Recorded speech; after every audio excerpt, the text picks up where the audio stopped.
Hello and welcome back to my kitchen. Everyone was so enthusiastic about our Secret Weapons series that I've decided to return to it and show you an amazing dish, one of my favorite dishes to make with Salsa Negra, and it's a eggplant dish. So this is perfect when you go to a farmer's market.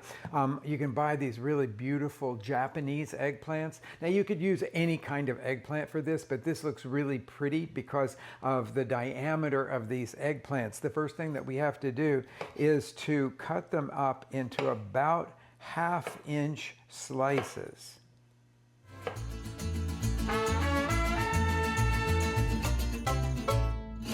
Eggplant is cut up. I'm going to drizzle over a couple of tablespoons now of olive oil, and then we're going to drizzle over 6 tablespoons of the Salsa Negra. This flavoring of that deep, rich, smoky Salsa Negra with the eggplant is like a match made in heaven, and it's not something most people really know about, but we do it in our restaurants all the time. Now I'm just going to use a hand. You could do this with a spoon, but it won't be quite as efficient, but just to coat everything really, really evenly with the Salsa Negra. Beautifully coated here. I'm going to dump them out onto a rimmed baking sheet. This one is covered with parchment paper. You don't have to do that by any means, but it will make the cleanup go a lot easier. So we're just going to spread these all out.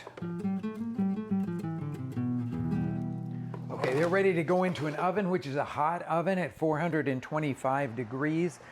To roast, I put them here at the upper third of the oven.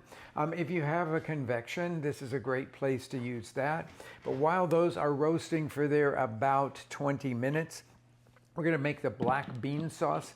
The easiest way to do this black bean sauce, by on all accounts here, would be to measure out 2 cups of canned beans. That's what I'm using right now. Make it a generous 2 cups and then put them into the blender jar. By the way, it'll take about a pound and a half of black beans to get to where we need to be. And now we're going to blend this mixture, puree it, get it completely smooth. It's not going through the blades as easily as what I would like to get it a completely smooth sauce. So I'm going to add about 1/4 cup of water to this and then go back to blending.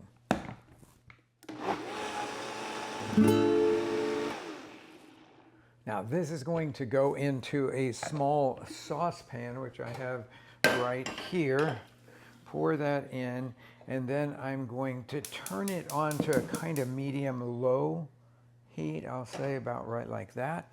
While we've got our measuring spoon in the Salsa Negra, I'm going to add 3 tablespoons of it to this easy black bean sauce.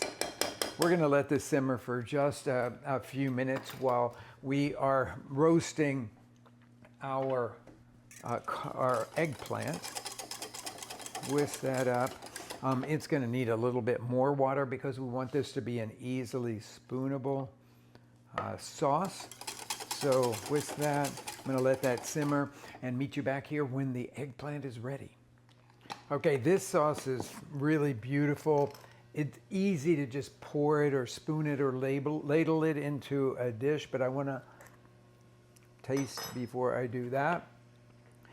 It's a little lacking in salt because these beans didn't have much salt in them. But remember that Salsa Negra is pretty aggressively seasoned. That's why we added no salt to the eggplant when we started roasting it. Okay, so I've gotten that just right. I'm going to pull out here my eggplant, which looks really beautiful now.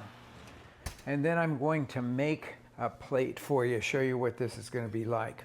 Grab the plate, and I'm going to ladle some of this bean sauce, just enough here to cover the whole bottom of this, sort of like a pasta bowl here. And then use a pair of tongs to put some of this hot eggplant on top of that.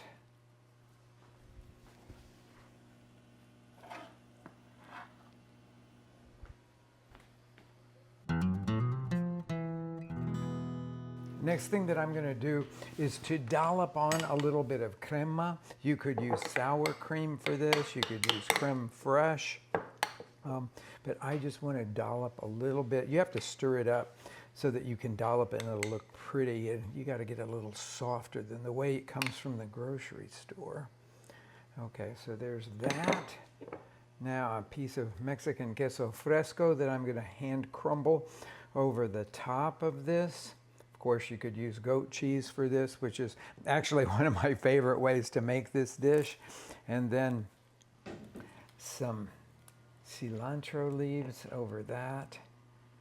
And you've got a meatless meal here that is bold and dynamic in flavors and really features eggplant in an incredible way. One of my very, very favorite vegetables. I hope you enjoy making it.